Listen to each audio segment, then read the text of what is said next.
डिंपल, अगं काय झालंय तुला? हा, माझ्याशी काय बोलणं झाली? का बोलू? कोर्टात बोलून तुझं मन नाही भरलं?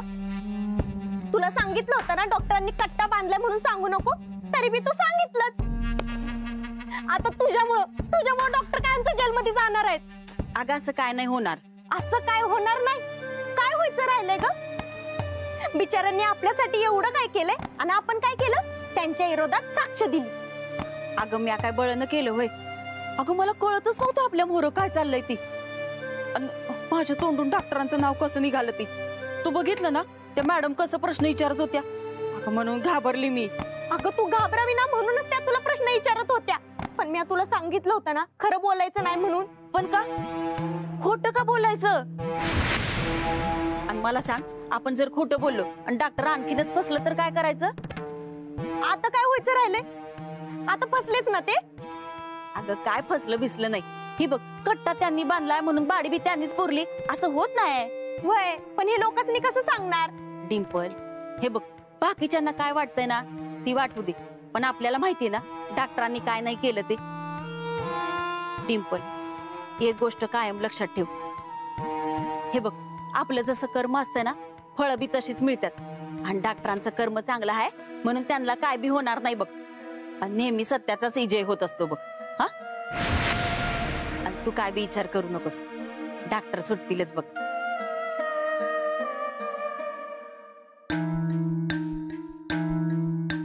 आता कसं सांगू हिला? डॉक्टरांचं कर्मच वाईट आहे म्हणून तर मला भ्या वाटतंय ना. देवा, आता तूच मला या सगळ्यातनं वाचव बाबा. Good job Arya. अगं माझं कामच आहे हे. मला आता कळलंय तू केस घेतली की समोरच्या वकिलांचा कॉन्फिडन्स का लो होतो. असं काही नाहीये, असंच आहे. अगं मी पाहिलं ना, आजच बघ ना, ती वाड्यातली लोक माझ्यासमोर बोलत नव्हती पण तू त्यांना बरोबर बोलतं केलंस. खूप कमाल काम केलीस तू आज. अगं यात कसली कमाल? एक वकील म्हणून आरोपीला उघडं पाडणं आणि साक्षीदाराकडून माहिती काढून घेणं हे मला जमायलाच हवं. आणि खरं तर बरेच पुरावे तू मला पुरवले होतेस, त्यामुळे सगळं शक्य झालं. म्हणून तर त्या मंगल पाटील घडाघडा बोलायला लागल्या. खरं तर साधी माणसं आहेत ही. मला पहिल्या प्रश्नाच्या उत्तरातच कळलं, यांना बोलतं करणं माझ्यासाठी फार अवघड नाहीये. बरोबर बोललीस तू. खरं सांगू का, म्हणूनच मी चौकशीमध्ये त्यांच्यावर फार दबाव आणला नाही. गुन्हा त्या देवी सिंगने केलाय तर शिक्षा पण त्या देवी सिंगलाच मिळावी. या साध्या माणसांना उगाच त्रास नको.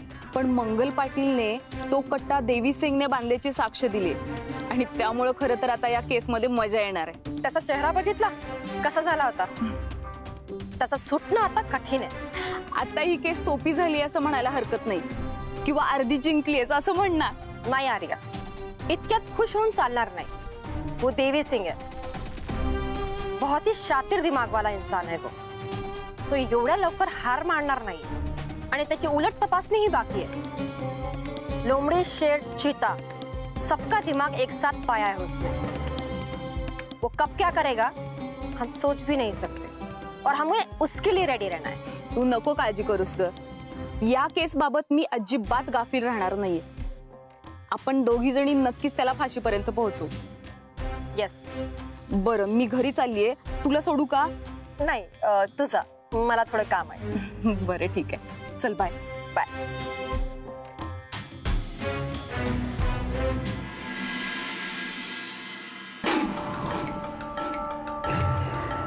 आज खूप टेन्शन मध्ये असेल नाही?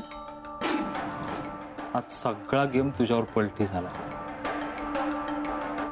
डॉक्टर राजीत कुमार देव, तू आता पुरता अडकलायस आणि आता तुझी सुटका होणं अशक्य. कळलं? कसं आहे ना पवार साहेब, जोपर्यंत लोकांचं माझ्यावर प्रेम आहे तोपर्यंत मला काही होणं शक्य नाही. लोकांचं प्रेम? सकाळी ऐकलं ना, लोकांचं प्रेम.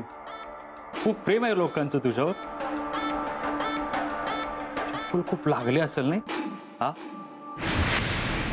आणि असेही तुझ्यावरती प्रेम करणारी सगळी लोक तुझ्या विरोधात उद्या मोर्चा काढणार आहेत. कळलं? काय?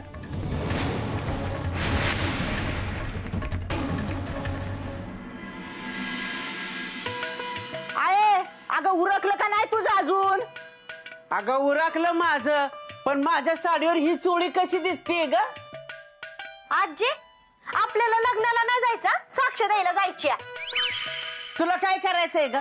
फक्त चांगली दिसतीये का सांग? नाही दिसत, लाल रंगाची असती ना मग चांगली दिसली असती. मंगले, अगे मंगले, अगं हिचं काय कान फुटलेत वय? आत्या काय झालं?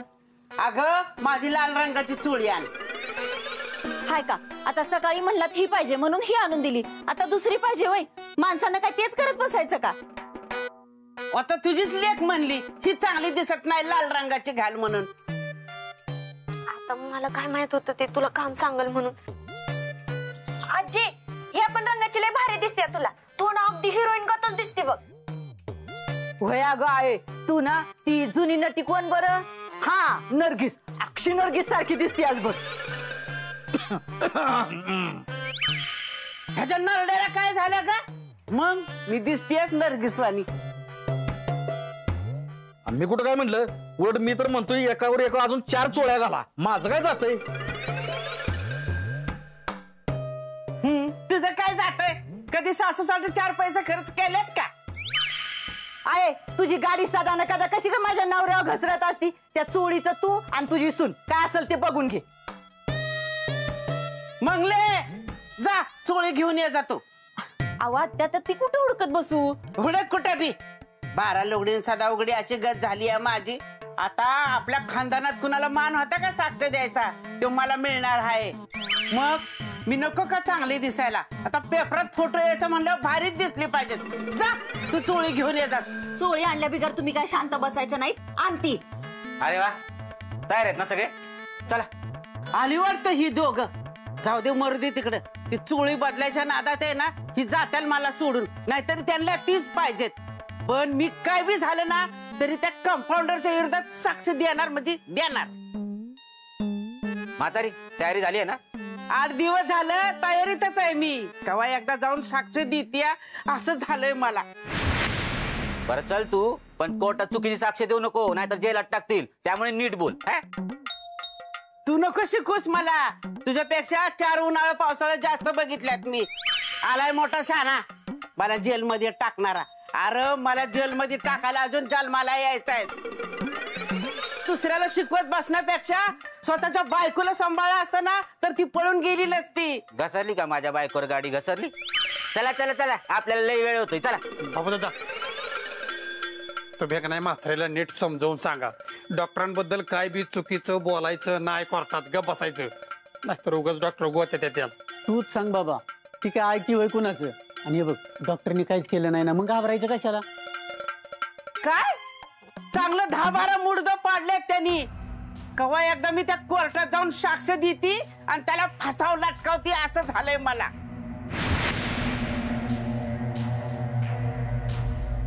चला चला चला, हा वेळ होता आपल्याला. चला चल.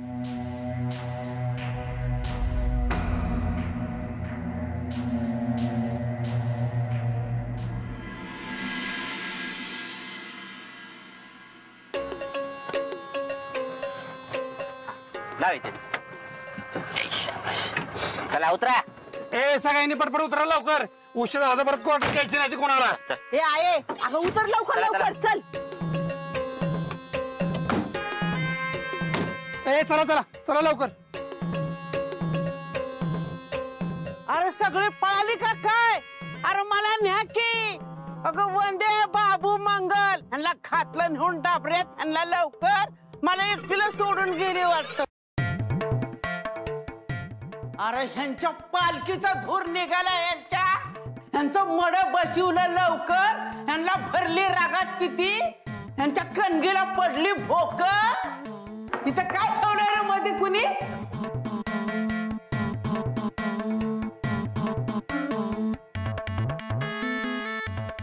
काय करते तिकडं? इकडे जज साहेब माफ करा, आमच्या आईला दिसत नाही. अरे मुर्द्याचं कुठं आहेस? मला इथं सोडून गेलास वय? हा, मी कवाच्या कवा हाका मारते तुला. आवाज तिकडे कुठं गेलाय तुम्ही? हा ही बघा, जणू काही जेवणाच्या पंक्ती पडल्यात म्हणून खुर्ची पकडायला आली पहिल्यांदा. हो आजी, इथं कुठं आलात? जय साहेबांची ताला तुम्ही. हाय चल. वरून मुडदे तुला माहित होतं तर मला कशाला रे सोडलं आणि निघून आला पुढं. हा मला माहितीच आहे त्या कंपाऊंडरच्या विरोधात मी साक्ष दिला म्हणून मला तुम्ही माग सोडून आला. बरोबर आहे. चल चल.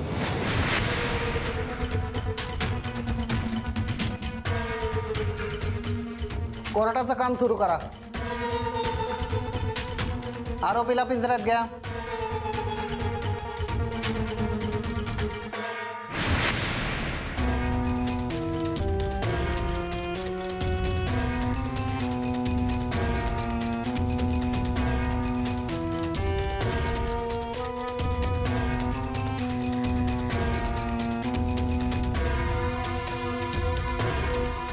गावातून सगळ्यात आधी रेश्मा गायब झाली.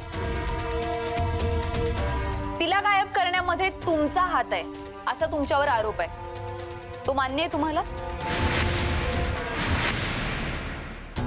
गावात काही घडलं तर तुम्ही त्याचा संबंध डायरेक्टली माझ्या बरोबरच लावताय आणि वर मलाच विचारताय की तुम्हाला हे मान्य आहे का. मी कसं मान्य करू? मी काही केलेलंच नाहीये. रेश्मा माझी पेशंट होती. मी तिच्यावर उपचार करत होतो.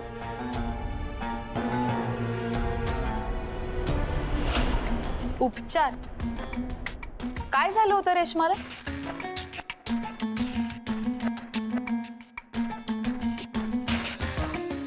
रेश्माला मूल होत नव्हतं आणि मानसिक दृष्ट्या सुद्धा त्या स्टेबल नव्हत्या. त्यावरच माझी ट्रीटमेंट चालू होती. अच्छा, म्हणजे तुम्ही मानसोपचार तज्ञ पण आहात? नाही. मग तुम्ही तिची ट्रीटमेंट का केलीत आणि कशी केलीत? कुठली औषधं तुम्ही तिला प्रिस्क्राईब केली होती कळेल का?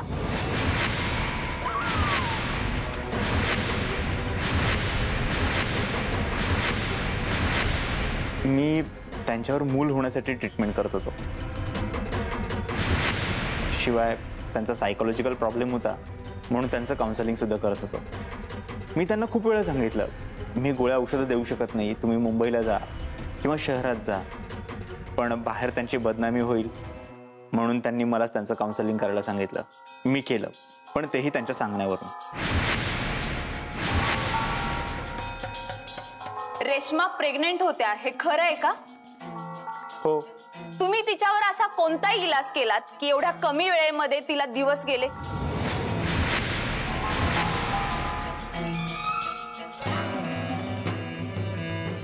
नाही म्हणजे आपल्याकडे अशी अनेक जोडपे आहेत की ज्यांना मूल होत नाही. त्यांनाही जरा मदत होईल म्हणून विचारते. हो ना? नाही, हा केवळ योगायोग होता. मी असं फार काही केलेलं नाहीये. मी त्यांना ब्लड टेस्ट वगैरे करायला सांगितलं. पुढील उपचारासाठी तुम्ही कुठल्याच प्रश्नाचं उत्तर ठामपणे देत नाही आहात. तुम्हाला कोणत्याच गोष्टीची जबाबदारी घ्यायची नाहीये, कारण जर ती घेतली तर ती तुमच्याच अंगाशी येऊ शकते हे तुम्हाला चांगलंच ठाऊक आहे. हो ना?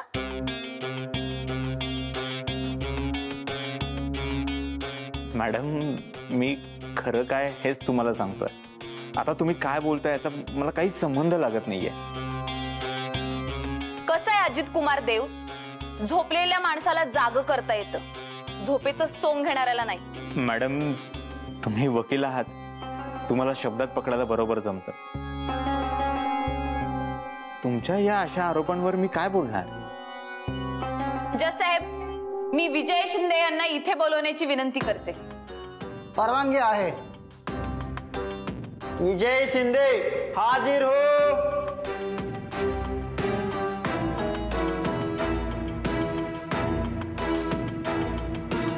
तुमचं नाव? विजय शिंदे. रेश्मा ही तुमची पत्नी होती? हो.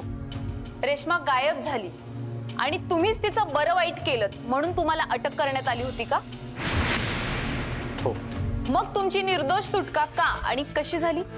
डॉक्टरांनीच मला जामीन मिळवून दिला होता आणि माझी सुटका झाली कारण जो व्हिडिओ रेश्माने बनवला होता त्यात तिचं असं म्हणणं होतं की तिने माझ्या त्रासाला कंटाळून आत्महत्या केली, ज्यावर माझा विश्वास नाहीये. पहिली गोष्ट, तिने आत्महत्या करावी इतक्या टोकाचा त्रास मी तिला कधी दिलाच नाही. आणि दुसरी गोष्ट, मॅडम तुम्हीच मला सांगा, जी बाई आत्महत्या करायला जाणार आहे ती घरातील सगळे दागिने पैसे घेऊन का जाईल? त्यामुळे मी खात्रीने सांगू शकतो की तो व्हिडिओ दुसऱ्याच कुठल्या तरी हेतूने बनवला गेला होता.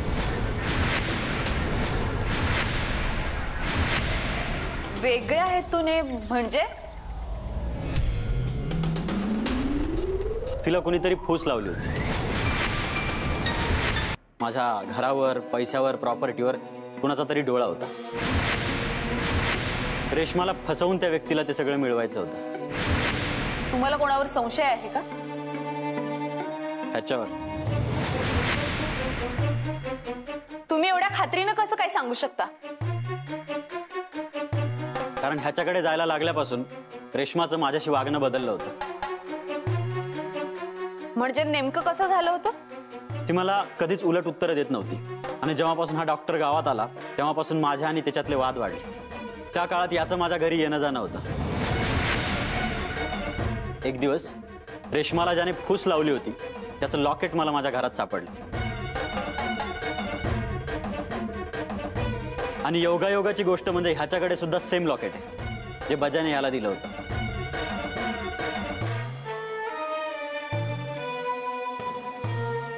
हो, पण ते लॉकेट माझं नव्हतं. मी ते प्रूव्ह केलं होतं. माझं लॉकेट माझ्याकडेच होतं. पण मॅडम, तसंच सेम लॉकेट बनवून घ्यायला किती वेळ लागतो?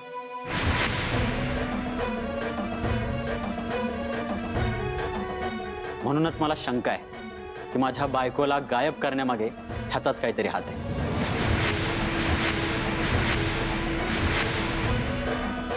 ठीक आहे, तुम्ही येऊ शकता. बघितलं जज साहेब, प्रत्येक केस मध्ये डॉक्टर देवी सिंग अजित कुमार देव याचा संबंध आहे. जज साहेब, तुम्ही उगाच आहे ना तारकावर तारका देऊन एवढ्या माणसांना ताटकळत ठेवू नका. तुम्ही मला एकदा पिंजऱ्यात बोलवा, मग बघा कशी त्या कंपाऊंडरची कुंडली बाहेर काढते ती. हे पहा, कोर्टाने काय करायचं आणि काय नाही हे तुम्ही सांगू नका. तुम्ही शांत बसा, नाही तर कोर्टाचा अपमान केला म्हणून तुम्हाला दंड ठोठावेल. बसा इथं, बसा. जज साहेब, माझा पुढचा साक्षीदार आहे विशाल सुतार, ज्याने आपल्या गाडीने रेश्माला मुंबईला सोडलं होतं.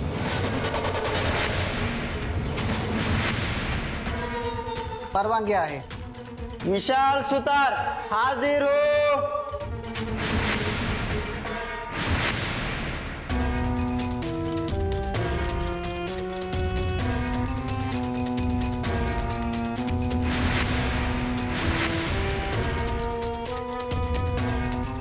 तुमचं संपूर्ण नाव?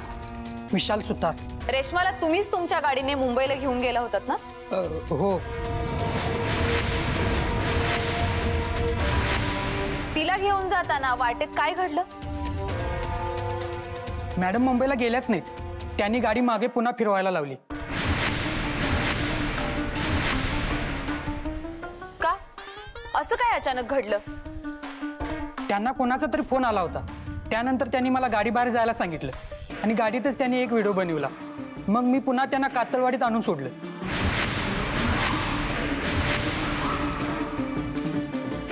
ठीक आहे, तुम्ही येऊ शकता. जज साहेब, याचाच अर्थ मिस्टर विजय शिंदे जे म्हणतात ते खरं आहे. तिने आत्महत्येचं नाटक केलं होतं म्हणण्यापेक्षा ते करायला तिला कोणीतरी फूस लावली होती. त्या बदल्यात त्या व्यक्तीने तिला काही आमिष दाखवले असू शकतात. आणि ती फूस लावलेली व्यक्ती दुसरी तिसरी कोणी नसून अजित कुमार देव आहे सर.